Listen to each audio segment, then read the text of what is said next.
sais, moi, l'été, je travaille pas. C'est aussi simple que ça, j'en prends pas des mandats l'été parce que, ben, je suis en Gaspésie l'été, là. Tu sais, il y a du monde qui paye pour venir ici. Moi, je suis là, je suis aussi bien d'en profiter. Chaque semaine, découvre des créateurs passionnés et passionnants dans des discussions authentiques et approfondies. Ici Olivier Gédé et bienvenue à Passionné saison 2. Merci d'avoir choisi Passionné et d'être à l'écoute de mon podcast. En plus en plus de gens font comme toi et font le même choix d'écouter Passionné parce que j'ai récemment, il y a quelques jours à peine, passé le cap des 10 000 vues sur YouTube. Je capote vraiment. Merci énormément du fond du cœur. Je peux pas te le dire assez. Ça me va vraiment droit au cœur. Alors, merci 10 000 fois d'être là. En passant, tous les épisodes de la saison 2 de Passionné sont enregistrés, comme tu peux le voir, chez On est Live Productions à Québec. C'est un super bel endroit pour enregistrer un podcast, un webinaire, même pour faire un photoshoot. Donc, dès que tu as ces besoins-là à Québec, je t'invite à lâcher un coup de fil à Will et à Serge. Dis-leur que c'est moi qui t'envoie, puis ils vont très bien s'occuper de toi, c'est garanti. Même si tu le dis pas, en fait, là, ils vont s'occuper bien de tout le monde. Aujourd'hui, je reçois Joanie Robichaud, consultante et stratège communication et développement régional et créatrice de contenu passionnée de la Gaspésie. Bonjour Joanie, merci d'avoir accepté mon invitation. Allô, ça me fait super plaisir. Je te le disais un petit peu avant de commencer l'entrevue, mais pratiquement au moment où je t'ai découvert, je me suis dit, j'ai pas le choix. Je suis obligé d'inviter Joanie sur le podcast Passionné parce qu'elle est exactement la définition même du mot passion, passionné de Gaspésie surtout. Donc, c'est de ça qu'on va parler aujourd'hui. J'ai vraiment hâte, en fait, que tu m'expliques d'où cette passion-là pour la Gaspésie vient. Mais juste avant, je veux savoir comment tu es arrivé aux communications numériques. Parce que c'est ça ton emploi. Exactement, c'est ça mon emploi. En fait, à la base, moi, je suis formée comme journaliste. Donc, quand j'étais jeune, je voulais être journaliste. Tu sais, j'avais une idée en tête. À partir de l'adolescence, j'ai tout fait pour entrer au bac en journalisme à l'UQAM. C'était comme mon rêve, même si ça voulait dire quitter la région. Mais à cette époque-là, quand moi, j'ai grandi en Gaspésie, c'était pas une époque où on avait le même discours qu'aujourd'hui à propos de la région. Tu sais, c'était un petit peu plus négatif. Puis moi, partir de la région, c'était la seule chose que je voulais, en fait. Donc, je me suis dirigée en journalisme, mais à ma première session, je me suis rendu compte que finalement, c'était peut-être pas ça que je voulais faire dans la vie, être journaliste. Mais tu sais, ça faisait 5 ans là, que je faisais tout pour rentrer dans ce cours-là qui est contingenté. C'est que je me suis rendu compte que c'était vraiment très exigeant, dans le sens où c'est un métier qui demande un dévouement incroyable. On est journaliste tout le temps, là. Puis moi, je voulais un équilibre de vie, disons. Donc, j'ai rapidement compris, en fait, qu'un bac en communication, ça reste un bac en communication. Puis, j'ai comme continué à développer certaines passions que j'avais pour la communication au-delà du journalisme. J'ai toujours été présente sur le web, j'ai toujours beaucoup utilisé les réseaux sociaux. Moi, j'ai fait mon bac à la fin des années 2000, début des années 2010, donc c'était vraiment, là, les réseaux sociaux, ça entrait dans nos vies. Ça explosait. Ça explosait. Là. Twitter, c'était un incontournable. Surtout en journaliste, ça a vraiment mal vieilli. Hein? Donc, rapidement, j'ai continué à apprendre par moi-même certaines choses en parallèle à mon parcours en communication journaliste. Je me suis aussi spécialisée en développement régional à travers ça. Dans le fond, au bac en journalisme, à mon époque, on devait faire une spécialisation de 5 cours, l'équivalent d'une session dans un autre domaine que les communications. Donc, il y a des gens qui allaient en politique, il y en a qui allaient en économie, en culture, peu importe. Et moi, j'avais une passion à l'époque, peut-être pas si commune que ça pour une jeune de 20 ans, mais je tripais sur la politique municipale. OK. Puis, j'ai décidé d'aller me spécialiser en politique municipale parce qu'il y avait des cours qui étaient offerts à l'UQAM. Et j'ai découvert le développement régional. Et j'ai même découvert qu'on offrait un cursus complet à l'Université du Québec à Rimouski, à l'UQAR en développement régional, et j'ai eu envie de creuser ça. Donc, je suis allée au 2e cycle, j'ai fait un DESS, un diplôme d'études supérieures spécialisé en développement régional et territorial à l'UQAR, après être passée par Montréal parce que j'avais pas du tout l'appel urbain en moi. Ben, c'est ça, juste avant, je vais t'arrêter ici. Là. Juste avant, fait que, au départ, ce que tu as dit, c'est que tu avais hâte de quitter la Gaspésie au début, quand tu as commencé. Tu te retrouves à Montréal, à l'UQAM, pour étudier. Puis, de ce que je comprends, non seulement t'es pas en amour du tout avec le coin, mais en plus, t'es pas en amour vraiment avec le journalisme qui est le champ d'études. Y a-tu un moment de qu'est-ce que je fais ici, je ramasse tout puis je m'en vais demain? Est-ce qu'il y a eu est-ce que c'est à ce point-là ou. Oui et non, dans le sens où tu sais, le journaliste, je me rendais compte que c'est pas ce que je voulais faire, mais il y avait quand même des aspects que j'aimais beaucoup. J'adorais les gens avec qui j'étudiais, j'aimais les profs, j'aimais la matière, même si je me rendais compte que c'est pas la carrière que je voulais. Et je me voyais pas recommencer autre chose. Tu sais, c'est ça qui me décourageait un peu. Puis pourtant, j'ai appliqué en relations publiques et j'ai été admise, mais j'ai décidé de rester en journalisme quand même, histoire de finir le cursus avec les gens que j'étais. Puis, mais je le voyais vraiment très temporaire. Tu sais, rapidement, c'est devenu clair dans ma tête qu'au bout de ces 3 années-là, je m'en allais. Mais je savais pas nécessairement où j'irais parce que même à cette époque-là, j'avais encore des œillères un peu par rapport à la Gaspésie. Je trouvais pas que j'aurais un épanouissement professionnel comme je le souhaitais en Gaspésie. J'avais encore beaucoup de Pourquoi? préjugés moi-même. Mais parce que à l'époque où j'ai grandi en Gaspésie, c'était pas un discours qu'on avait. Le discours qui est actuel présentement, où on voit vraiment plus la Gaspésie comme une terre de toutes les possibilités. Il y a beaucoup de gens qui reviennent, c'est très dynamique. Moi, j'ai pas grandi dans cet esprit-là. J'ai grandi dans un esprit où, si tu veux une carrière, il faut que tu partes de la région. Moi, je l'ai travaillé dans les médias. C'était vraiment... Il n'y a pas beaucoup de médias en Gaspésie, effectivement. Là. Ben, en fait, non, malheureusement, surtout la presse écrite a été beaucoup coupée, mais c'est que on a souvent tendance à penser que c'est le premier arrêt de la carrière, c'est en région avant de se rendre dans un grand centre. Parce que, Ouais, tu sais, tout le monde t'apprends à devrait... l'extérieur pour après ça rentrer. OK, je comprends. Exact. Puis moi, j'étais encore un peu dans cette optique-là, mais quand même, pas au point à me dire je veux absolument rester en ville parce que je voyais que Montréal, c'était pas la ville qui me plaisait. Je m'y sentais prisonnière, en fait. C'était vraiment ça. Donc, j'ai une amie qui, elle, avait fait un choix similaire à moi, mais elle était partie à Québec dans son domaine d'études. Elle aimait pas son domaine d'études, elle aimait pas Québec. Puis elle est allée s'établir à Rimouski où elle avait de la famille.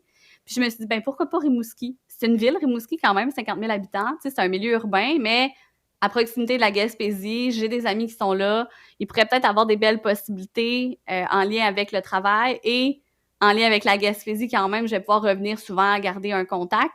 Donc, c'est un peu pour ça, en plus que j'ai découvert le développement régional, que j'ai décidé de m'établir à Rimouski dans l'optique de travailler dans le domaine des communications, de marier communication et développement régional, dans le fond. Puis moi, j'ai toujours été attirée par les communications numériques. Là. J'ai toujours été celle qui utilisait les réseaux sociaux, qui essayait des choses.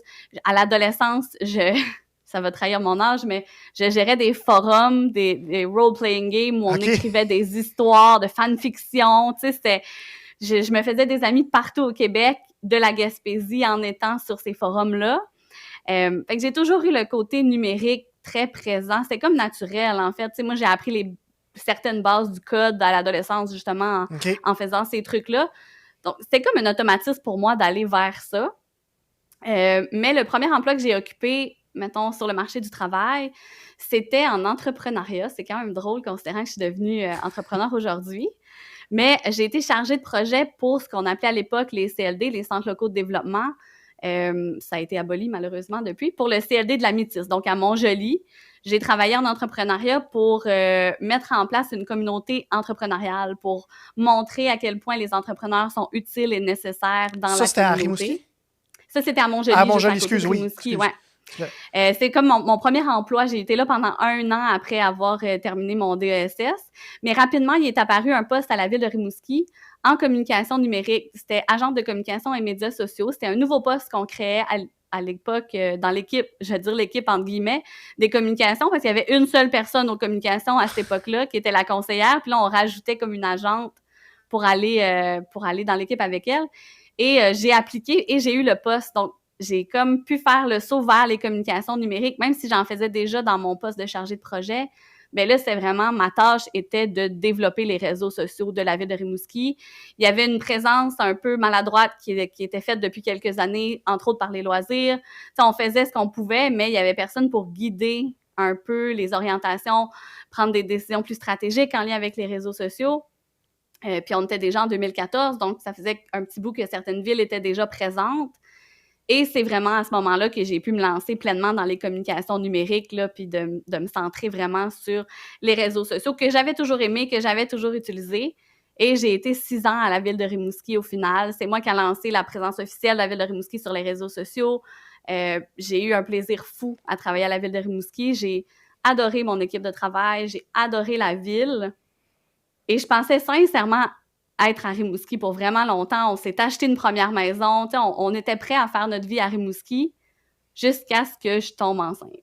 Et à ce moment-là, après avoir eu un premier enfant, je me suis dit, pourquoi je suis pas en Gaspésie? OK. Ça a Venait vraiment... d'où ce questionnement-là? Si ça faisait un bon 6 ans que tu l'avais pas eu du tout, que tu étais bien où tu étais situé, que tu t'étais super bien installé, là, soudainement, qu'est-ce qui fait que ça change tout? Quand je suis devenue maman, on dirait qu'il y a beaucoup de choses qui ont changé. Puis, j'étais pas capable d'imaginer mon enfant. J'en avais juste un à l'époque, aujourd'hui j'en ai 2. J'étais pas capable de l'imaginer grandir à Rimouski. J'étais pas capable de l'imaginer pas avoir ce que moi j'avais connu comme jeunesse, comme enfance. Rimouski, ça a beau être un centre urbain à proximité de la nature, ça reste que c'est une ville. Tu sais, 50 000 habitants, là, c'est plus que la moitié de la Gaspésie, pareil. Moi, j'ai vraiment... tu sais, j'ai grandi dans un milieu très rural et j'avais envie d'offrir ça à mes enfants. Puis, après avoir eu mon premier enfant, je suis retournée travailler, je suis retournée aux études en temps partiel en même temps parce que j'adore étudier, ça pourrait être une autre passion. Puis, j'avais tout là pour être heureuse. J'étais pressentie pour remplacer ma gestionnaire pour devenir directrice du département des communications éventuellement parce que ça commençait à se structurer.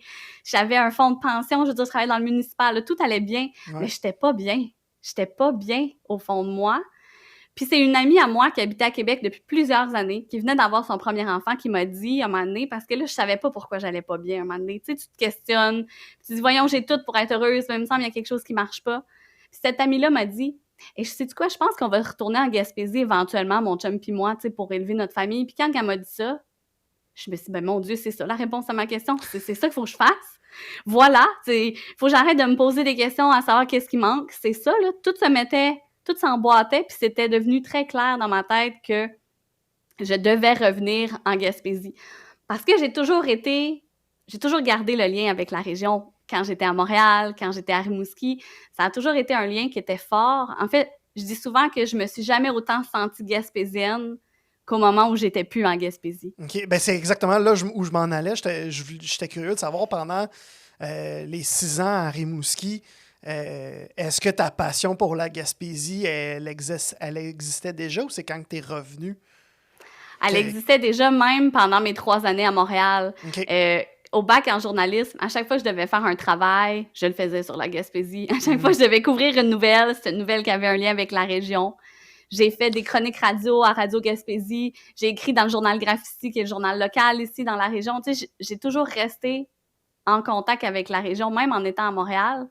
Les chroniques radio que je faisais, j'allais chercher des gens de la Gaspésie installés à Montréal pour voir qu'est-ce qu'ils faisaient en dehors de la région. Tu sais, ça a tout le temps été là, cette passion-là. Est-ce que c'était simplement une fille qui a été déracinée pour aller étudier loin de chez elle, qui essayait de se ramener proche de chez elle à ce moment-là? Ou c'était vraiment une passion pour cette région-là que si tu n'avais pas été gaspésienne de naissance, par exemple, tu aurais quand même pu avoir un amour pour cette région-là? Je pense vraiment que c'était la Gaspésienne déracinée qui voulait rester en lien avec sa région, là. Tu sais, j'avais jamais, en fait, pris connaissance de cet amour-là. Je pense que je prenais beaucoup pour acquis tout ce que je savais à propos de la région. Puis quand on apprend à découvrir autre chose, des fois, ça nous rappelle qu'on est chanceux d'avoir vécu certaines choses. Tu sais, on le dit souvent, là, il faut voir ailleurs qu'est-ce qu'il y a pour se rendre compte qu'on est bien chez nous. Puis, fait que c'est beaucoup ça qui était là au départ, mais rapidement, ça m'a fascinée de comprendre pourquoi c'était aussi important pour moi de dire que j'étais gaspésienne. Pourquoi est-ce qu'il fallait que je le précise? J'avais envie de le crier constamment sur les toits. Tu sais, c'est une partie de mon identité que je tenais mordicus à mettre de l'avant.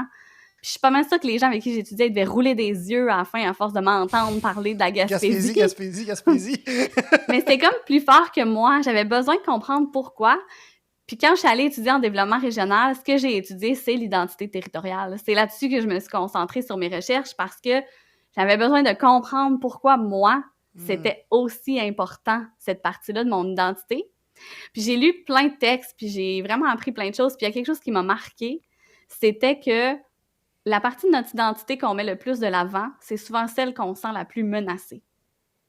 Puis j'ai trouvé ça vraiment beau, puis ça m'a vraiment aidé à comprendre parce que quand je suis arrivée à Montréal, c'était vraiment comme ça. Tu sais, je me sentais comme si j'avais besoin de dire aux gens parce que je voulais pas que ça disparaisse, cette partie-là de mon identité. Et je me suis rendu compte aussi à quel point les gens connaissaient pas la Gaspésie comme moi, je la connaissais. La vision que les gens avaient de la Gaspésie, puis la vision que les gens ont encore de la Gaspésie, c'est une vision des fois plus associée au passé, à des retards au niveau technologique, au niveau de l'emploi, au niveau des mentalités. Puis moi, c'est jamais ce que j'ai vécu.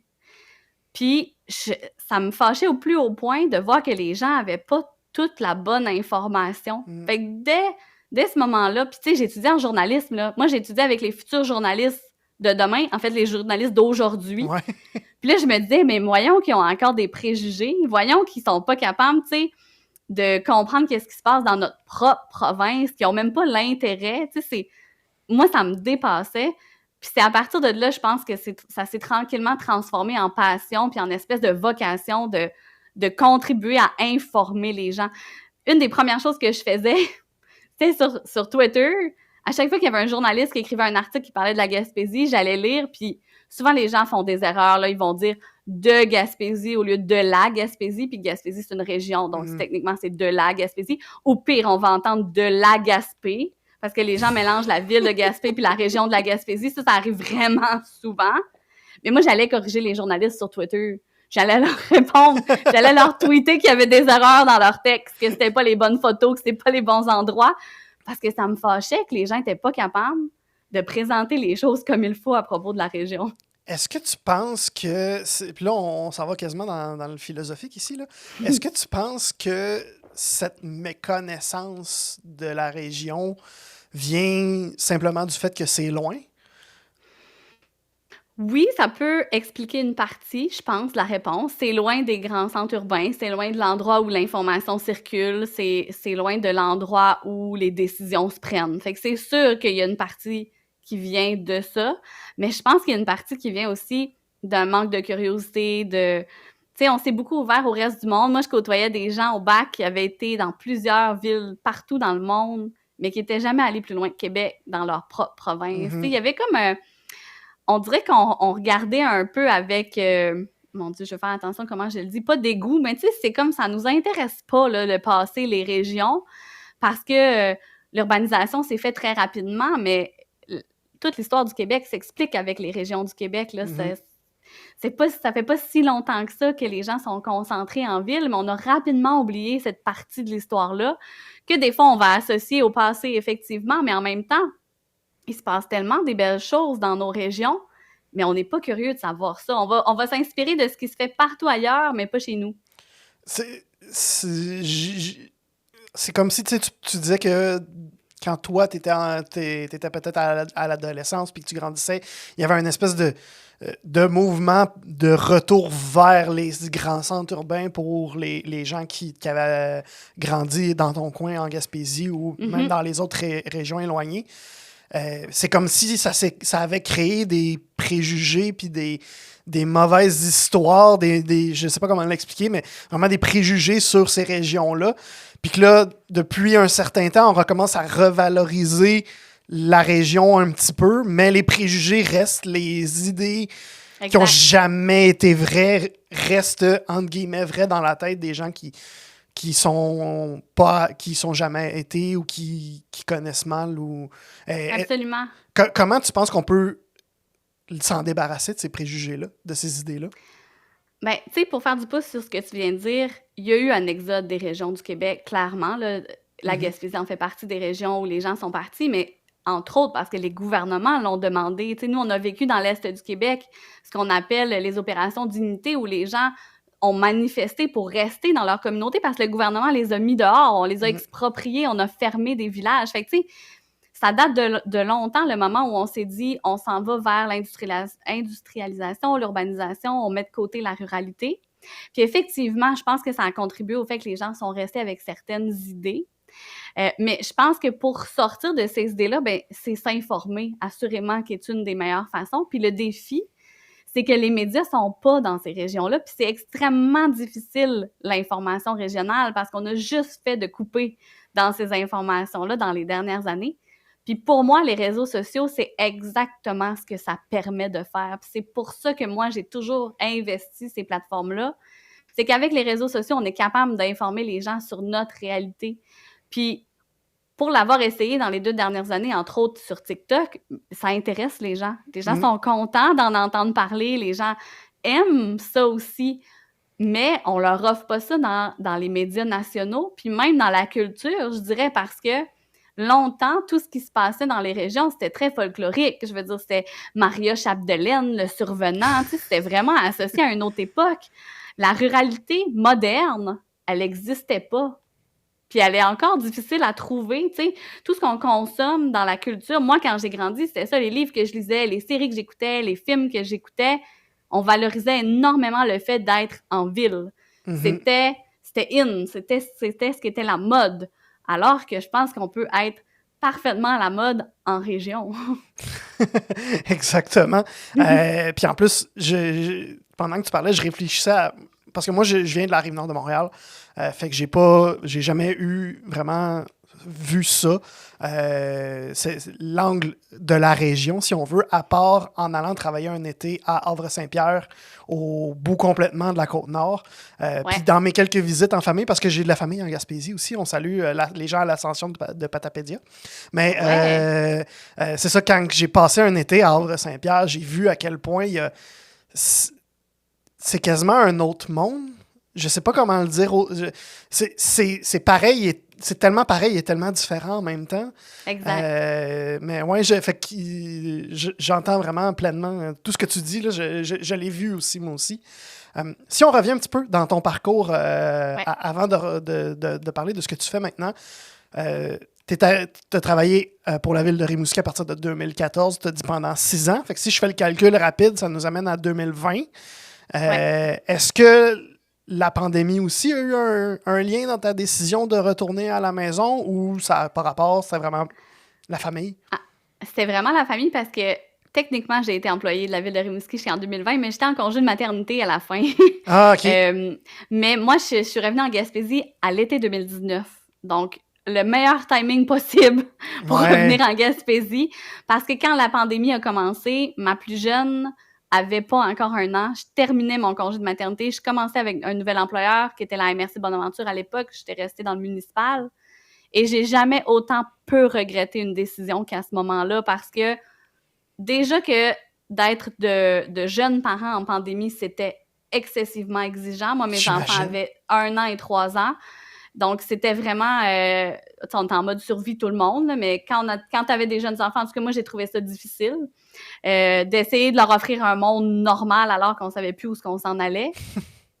Puis si j'avais été à Rimouski sans ma famille, parce que moi, ma famille est pas mal toute dans la région, ma belle famille aussi, j'ai beaucoup d'amis ici, je sais pas comme... Je suis pas sûre que ma santé mentale aurait été aussi similaire, là. Je pense qu'elle aurait mangé un solide coup parce que je dis souvent qu'ici, on n'a jamais eu l'impression d'être confiné, là.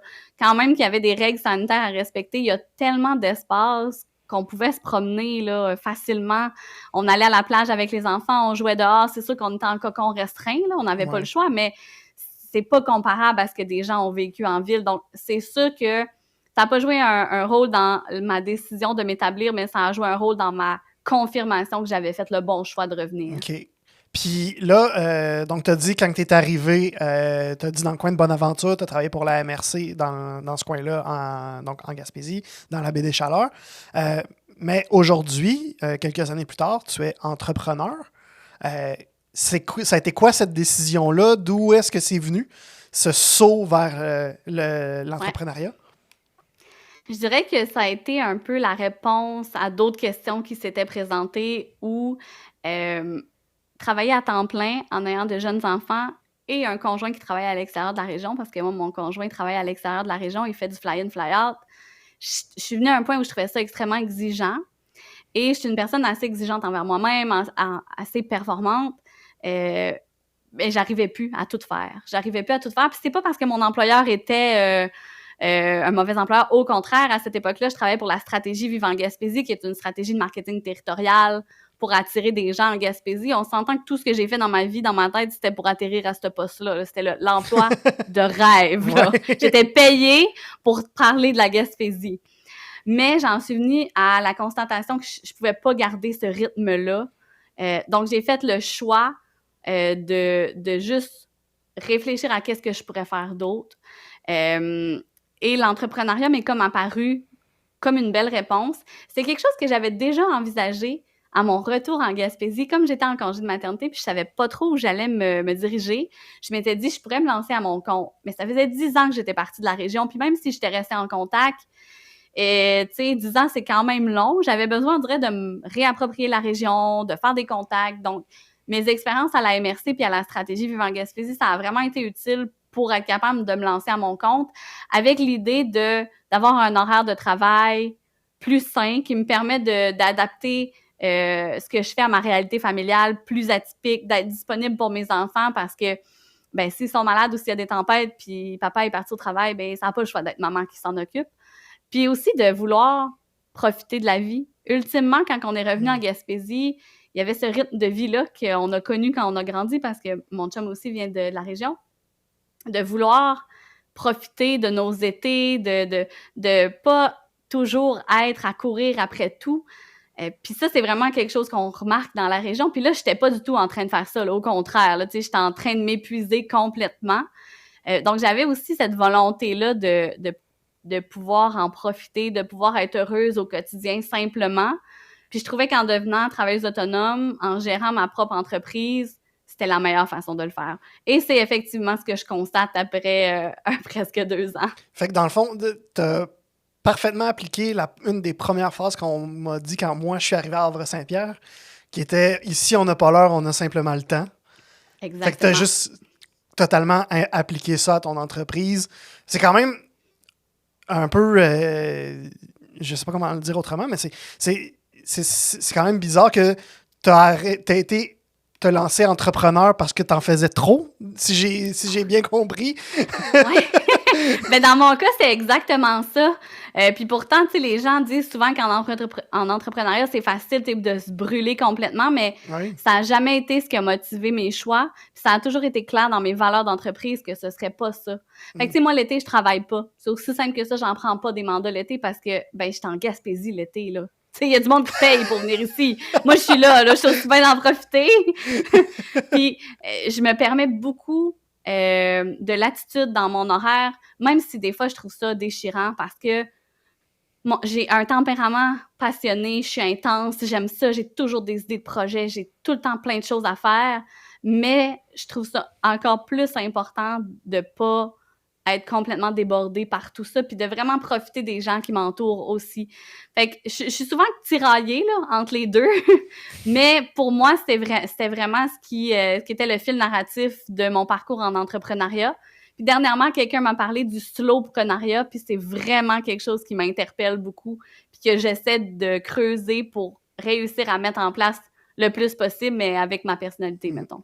Puis, tu sais, dans ton entreprise, on l'a compris que la Gaspésie est un peu une pierre angulaire, c'est un pilier très important de ton entreprise.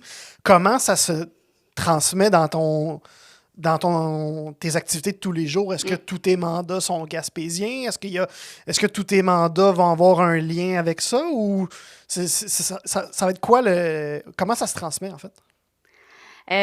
Oui, 99% de mes mandats sont gaspésiens. J'ai eu un mandat dans les derniers mois avec l'UQAR, qui est à Rimouski, mais qui est quand même l'université qui dessert la Gaspésie. Là. Mais il y a toujours un lien avec les régions. Ça, c'est quelque chose qui est important pour moi. En fait, je considère vraiment pas que je serais une valeur ajoutée pour une entreprise qui est dans un centre urbain. J'ai pas du tout l'esprit stratégique associé à ça. Fait que je tiens mordicus à travailler avec des gens qui sont dans l'Est du Québec, souvent en Gaspésie, mais comme j'ai habité au Bas-Saint-Laurent, tu sais, j'ai une bonne connaissance de ce territoire-là aussi. Puis par la bande, on dirait que j'attire nécessairement des gens qui sont en Gaspésie, puis c'est correct. Moi, c'est ce que je veux, puis non seulement ça, mais je travaille surtout avec des gens qui ont une vision du développement à l'année, tu sais, parce qu'on le sent de moins en moins, mais il y a quand même eu des réalités où c'était très saisonnier en Gaspésie, entre autres dicté par le tourisme, mais la pêche à une époque, aujourd'hui c'est un peu moins le cas, quoique le tourisme est encore très présent. Mais pour moi, c'est important de travailler avec des gens qui sont ici à l'année, qui s'investissent à l'année, qui comprennent qu'on est là 365 jours par année. Fait que la majorité de mes clients, c'est effectivement ça. Je les accompagne dans leur utilisation des réseaux sociaux, dans les stratégies pour rayonner au-delà de la région, parce qu'on a plein de belles organisations, plein de beaux événements, plein d'entreprises hyper intéressantes qui méritent qu'on les découvre au-delà de la région, parce qu'aujourd'hui, avec les technologies, tout est possible. Et parallèlement à ça, je crée du contenu sur les réseaux sociaux pour parler de la Gaspésie parce que c'est plus fort que moi. C'est aussi simple que ça. Je suis toujours en train d'en parler. Est-ce que tu as assumé un peu un rôle de porte-parole pour la région? Je trouve ça gros à prendre comme rôle de porte-parole. Il y a des gens qui le font déjà très bien à différents niveaux. Je pense que ce qui me démarque, c'est que moi, je ne suis pas attachée à aucun parti politique. Je ne suis pas en politique. Donc, souvent, les gens qu'on entend parler de la région vont être associés à un parti politique, vont travailler dans le municipal. On a entre autres Daniel Côté, qui est le maire de Gaspé, qui a été très présent au niveau de l'Union des municipalités du Québec parce qu'il était président, donc il a donné une grosse visibilité à la région. Mais il y a plein d'autres personnes qui font aussi un travail incroyable. Donc, je trouve que c'est un gros chapeau à prendre, puis c'est vraiment pas mon genre de faire ça, mais j'essaie à ma façon, à mon niveau, avec les outils que j'ai, de parler le plus possible positivement, mais réalistement de la région aussi, dans le sens où j'ai pas envie de me mettre des lunettes roses parce qu'il y a des choses qui sont pas tout le temps parfaites dans la région, puis c'est bien correct, mais j'ai la prétention de dire qu'il y a plus de choses positives que ce qu'on entend par rapport à la Gaspésie, puis moi, c'est ce que j'essaie de faire, de diffuser ces informations-là. Mais là, tu m'ouvres la porte un peu involontairement. Je ne m'attendais pas à poser cette question-là, mais est-ce que un saut en politique est une possibilité ou pas pantoute? C'est quelque chose que j'ai longtemps voulu, honnêtement. Okay. Mes anciens collègues à Rimouski diraient que moi, je m'imaginais mairesse de la ville de Gaspé parce que j'aurais adoré habiter à Gaspé. Mais avec le climat actuel dans les milieux politiques, je te dirais que c'est un non assez catégorique. Surtout au municipal, c'est un non assez catégorique. Je me trouve beaucoup plus utile présentement en étant libre de dire ce que je veux de la façon que je le fais que si j'étais associée à n'importe quel parti politique. Est-ce que ce sera toujours le cas? Je ne le sais pas, mais pour l'instant, ma santé mentale pourrait absolument pas survivre à ça. Justement, j'ai le goût qu'on parle un peu de futur. Est-ce que tu penses... J'ai pas de meilleur mot, c'est vraiment pas le bon mot, mais est-ce que tu penses un jour décrocher de la Gaspésie puis changer c'est vraiment pas le bon mot, moi-même j'aime pas ce choix de mot-là, là. Mais est-ce que tu penses un jour ouvrir tes mandats à autre chose que le développement régional ou arrêter d'être de parler comme de prendre d'utiliser ta voix pour parler autant de la Gaspésie? C'est un peu comme si tu me demandais si je pensais arrêter de respirer un jour, j'ai l'impression. Je pense pas que ce serait possible.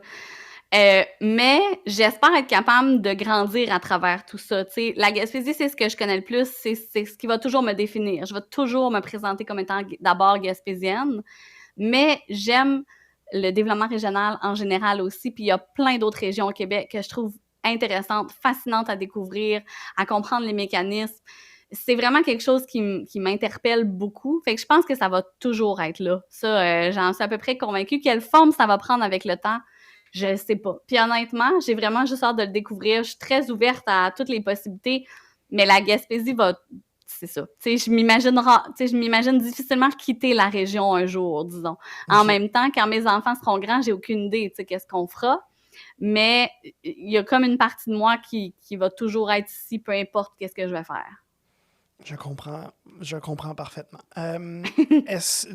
Quand j'ai préparé l'entrevue un petit peu plus tôt cette semaine, tu m'as dit que ce qui te permet de décompresser, de relaxer après des gros rushs, c'est beaucoup la danse, la Zumba. Ça vient d'où, ça, la danse, la Zumba? Ton amour pour ça? J'ai toujours aimé danser. Ça a toujours été très naturel dans mon cas. Au secondaire, j'ai fait un petit peu de danse, mais tu sais, On n'a pas des écoles de danse renommées là, dans mon coin, mais c'était juste plus à la bonne franquette, mais quand même, tu sais, des petites compétitions de danse pour le plaisir, puis je pense que j'ai un bon rythme, puis j'ai toujours aimé ça. Et quand je suis partie au cégep, j'ai fait mon cégep à Gaspé, moi je suis originaire de la baie des Chaleurs.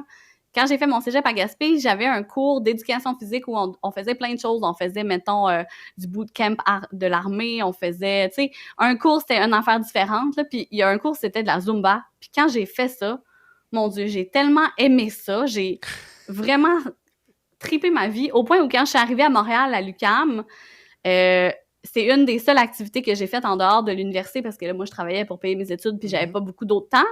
C'était de la Zumba. Je m'étais inscrite à des cours de Zumba. Ça m'a toujours suivie. Quand je suis arrivée à Rimouski, la première chose que j'ai faite, c'est spotter l'école de Zumba pour aller faire des cours. Et j'ai tellement aimé ça que j'ai décidé de faire mon cours pour enseigner.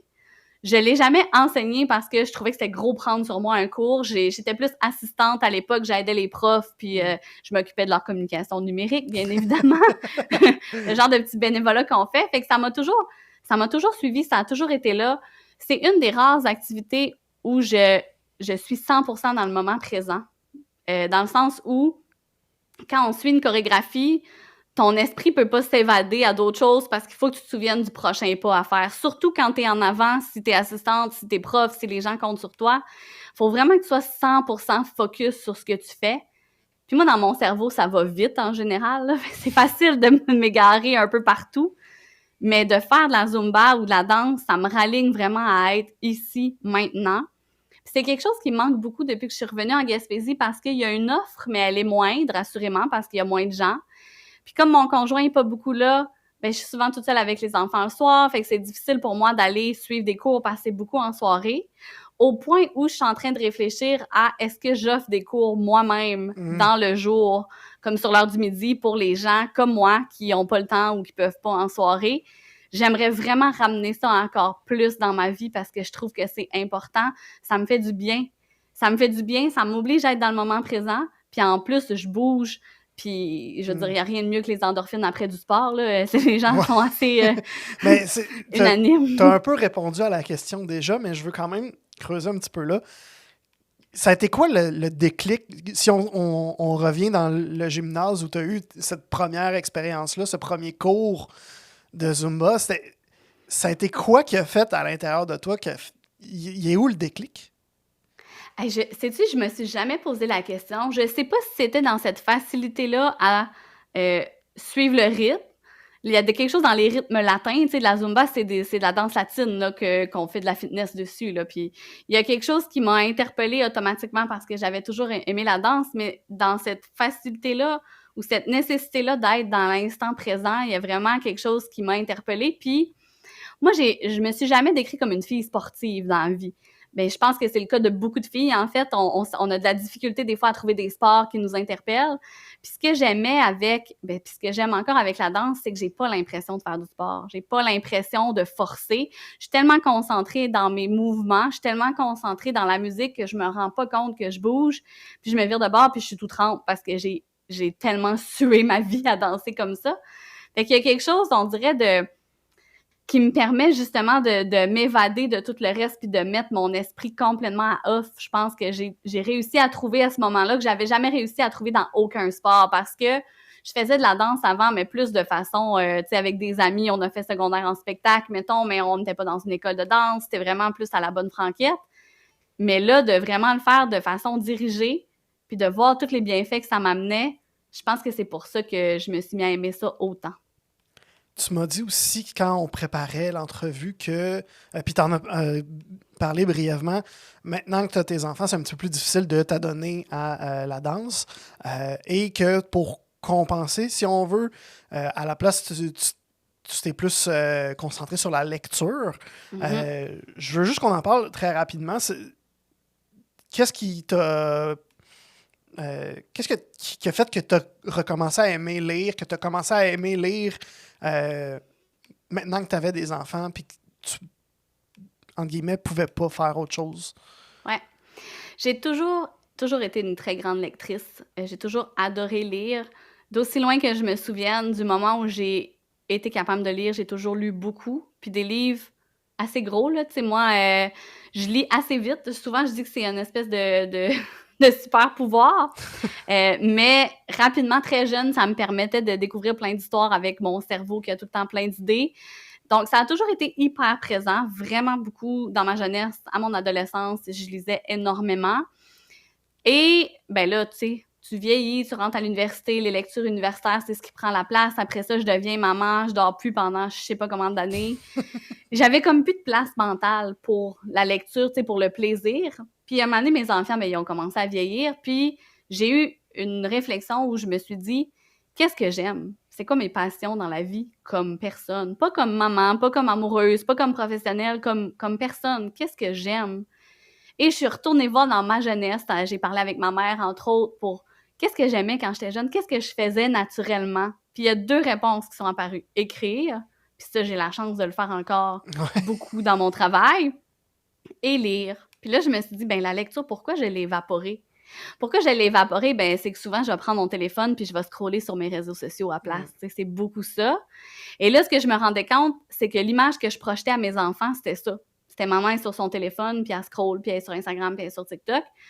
Alors que c'est pas nécessairement le modèle que je voulais leur montrer. Fait qu'à un moment donné, je me suis dit, c'est parfait, à chaque fois que au lieu de prendre mon téléphone, je vais avoir un livre, puis c'est ce que je vais prendre. Fait que j'ai commencé comme ça, mais je suis une personne assez intense, fait que là, rapidement, je suis retombée dans lire vraiment beaucoup, beaucoup de livres, beaucoup d'histoires. Tu sais, il faut que je fasse attention des fois de rester dans la lecture pour le plaisir, puis pas juste être comme boulimique de lecture. Je veux tellement lire tout ce que je trouve que ça en devient un peu obsessif. OK. Tu comprendras que j'ai comme cet aspect-là dans ma personnalité, là. Quand j'aime vraiment beaucoup. Mais c'est comme un peu comme ça que j'ai ramené la lecture dans ma vie. Ça fait peut-être 2 ans et demi, 3 ans là, que je lis vraiment de façon constante, mais j'essaie de le faire justement sans être dans la performance, sans être dans la pression, parce qu'aujourd'hui, c'est facile, hein, avec des applications comme Goodreads, les gens ont des challenges, puis là, on veut savoir, puis là, les BookTok, puis tu sais, c'est vraiment un monde facile à entraîner, puis là, les gens sont fiers d'avoir lu je sais pas combien de livres par année. Moi, je veux vraiment que ça reste pour le plaisir. Quand je lis, c'est le même principe que quand je danse. Mon esprit, il est pas partout. Il est à un seul endroit. Il se concentre sur une histoire. Puis les bienfaits que ça m'apporte sont incroyables. Puis ça donne envie à mes enfants de lire aussi. C'est des grands lecteurs. Ben, ma fille, elle lit pas encore, mais quand même, elle est toujours en train de feuilleter des livres, de regarder des revues parce que c'est des choses qu'ils aiment. Puis c'est des valeurs que j'avais envie de transmettre à mes enfants. Puis même mon conjoint s'est mis à lire dans la dernière année à force de me voir lire, à force d'être sur ma liseuse, d'avoir un livre dans les mains. Ben, il s'est mis à lire des livres lui aussi, puis il est vraiment fier de ça, d'avoir mis ça dans ses habitudes de vie, de lire, parce que ben, il y en a plein de bienfaits, puis assurément plus que de scroller sur les réseaux sociaux, là. Ben oui, clairement. On va finir. J'ai quelques petites questions rapides. Puis en plus, j'en ai changé une. Fait que t'es la première avec qui je vais la tester. Avec qui tu voudrais absolument prendre un café? Une personne qui soit, tu sais, qui soit encore à vie ou qu'elle soit décédée. Avec qui que tu voudrais vraiment prendre un café? Hey, mais j'ai le goût de te dire que je l'ai déjà faite. Hein? Au bac en journalisme, j'ai eu la chance de faire un travail où on devait interviewer des gens importants, là, je vais le mettre entre guillemets, et j'ai pu rencontrer Antonine Maillet. Antonine Maillet, c'est l'autrice derrière le personnage de la Sagouine, entre autres. C'est une autrice incroyable, d'origine acadienne. Si vous connaissez un peu la généalogie, Robichaud, c'est d'origine acadienne. Fait que moi, mes racines sont toutes acadiennes. L'histoire de l'Acadie, c'est une histoire qui me fascine, qui me passionne, qui me touche profondément. Et j'ai toujours eu un grand respect puis une grande admiration pour Antonine Maillet. J'avais lu son roman épique Pélagie la Charrette quand j'étais à l'université qui parle d'exil, justement, parce que c'est un thème qui est très présent dans ses œuvres. Puis c'est vraiment ce que je ressentais quand j'étais à Montréal, un exil. Et d'avoir eu la chance de la rencontrer dans ce cours-là à l'université, je pense pas que j'en suis revenue encore, honnêtement. Là, j'ai pu aller chez elle pendant 1 heure et demie de temps, prendre le temps de jaser avec elle de sa vie, de sa carrière, de son rapport au territoire. Puis c'est vraiment grâce à cette discussion-là que je me suis rendu compte pourquoi j'aimais pas Montréal. C'était parce que je m'y sentais prisonnière, parce qu'elle, elle disait, moi, quand je n'aime plus ça, je retourne à Bouctouche, puis ça finit là parce que je suis pas prisonnière de Montréal, tu sais. Puis ça m'avait vraiment énormément inspirée. Puis honnêtement, je suis encore vraiment subjuguée par cette rencontre-là, puis je suis pas sûre que je vais en revenir un jour. Fait que je me trouve vraiment chanceuse d'avoir réussi à la rencontrer, là. Ça a vraiment été un moment privilégié. Ben, j'en doute pas, c'est vraiment cool. Pour vrai, je suis un petit peu jaloux même. Ça va être quoi ton défi des prochains mois? Oh, ça va être d'essayer de garder l'équilibre que j'essaie d'avoir dans ma vie professionnelle parce que j'ai tout le temps 1000 idées de projets. Ça arrête jamais, en fait. Puis je veux être partout. Tu sais, j'aime ça profondément, mais j'ai pas envie de grossir mon entreprise. C'est vraiment, ça a jamais été mon objectif en arrière de tout ça. Donc, de réussir à garder cet équilibre-là, je pense que ça va être mon défi des prochaines années, mais des prochains mois, mais peut-être des prochaines années aussi. Ouais, ben, tu me fais penser à une question parce que tu as dit tantôt que l'été, tu prenais pas de mandat pour être plus avec ta famille, pour profiter un peu plus de l'été gaspésien. Mais là, l'été s'en vient. Comment tu prépares ça? Les clients avec qui je travaille sont au courant vraiment d'avance que j'offre pas de service. Des fois, je fais des petites exceptions pour certains trucs, mais très ciblés, disons. OK. Mais c'est vraiment quelque chose qui est très clair et défini d'avance. Puis c'est à prendre ou à laisser quand on travaille avec moi. C'est aussi simple que ça. C'est quelque chose que je veux pas démordre parce que mes enfants sont encore à l'âge où ils peuvent passer du temps à la maison. Un moment donné, ce sera plus le cas. Ah, bientôt, ils vont J'ai avoir hâte de vraiment sortir. c'est ça, là, tu sais. Fait que j'ai vraiment envie d'en profiter. Fait que c'est vraiment, je mets mes limites claires. Puis honnêtement, j'ai pas rencontré grand client que ça les dérange. Tout le monde trouve une façon de s'organiser autrement. Puis, tu sais, souvent, mes clients sont gaspésiens aussi. Fait qu'ils comprennent eux aussi les réalités du territoire. On te suit où, Joanie, si, mettons, tu nous as fait tomber en amour avec la Gaspésie? Un peu partout. Je suis assez présente sur la plupart des plateformes sociales. Si on aime particulièrement la Gaspésie, sur TikTok, Joanie Gaspésie, je parle de ma vie en Gaspésie, je m'amuse à démystifier un peu des choses en lien avec la région. Je suis aussi présente, pas mal présente sur LinkedIn pour parler plus du côté entrepreneur, équilibre entre vie professionnelle, vie personnelle, femme en affaires aussi, c'est des sujets que je trouve intéressants. Ben sinon, j'aime beaucoup Instagram aussi pour partager comme mon petit quotidien. Puis on peut me trouver sur Facebook. Des fois, je suis sur Threads. OK. Je suis un peu partout et je travaille présentement sur un balado qui, j'espère, verra le jour cet automne, Oh! qui va s'appeler En Gaspésie avec Joanie. Parce que de qu'est-ce que je pourrais parler d'autre que de la Gaspésie? Ouais, c'est ça. Ça aurait été surprenant que tu parles d'autre chose. Ah, c'est cool. Je savais pas du tout. C'est vraiment J'en ai pas parlé projet. beaucoup publiquement. Là, j'ai l'impression Ok. que c'est une des premières places que je l'annonce. Ouh, yes! Yes, j'ai un exclusif. Vous l'aurez entendu ici en premier. Et voilà! Merci beaucoup, Joanie. Je vais mettre les liens vers ton TikTok, ton LinkedIn et ton Instagram en description du podcast. Merci énormément d'avoir accepté mon invitation. Je suis vraiment, vraiment content de t'avoir reçu, d'avoir découvert ta passion pour la Gaspésie qui était très... disons que c'était pas difficile à voir, mais c'est le fun d'en savoir un peu plus sur d'où ça vient, tout ça. Et ça me fait vraiment plaisir. Un gros merci à toi pour l'invitation. Merci d'avoir été à l'écoute jusqu'à la toute fin de cet épisode. Je l'apprécie énormément. Si tu es encore là, d'ailleurs, c'est probablement parce que toi aussi, tu as apprécié ce que tu as entendu. Alors, pourquoi pas me le démontrer avec le pouce en l'air si tu es à l'écoute sur YouTube ou en mettant 5 étoiles si tu es à l'écoute sur Apple Podcasts ou Spotify. C'était Olivier GD. À la semaine prochaine.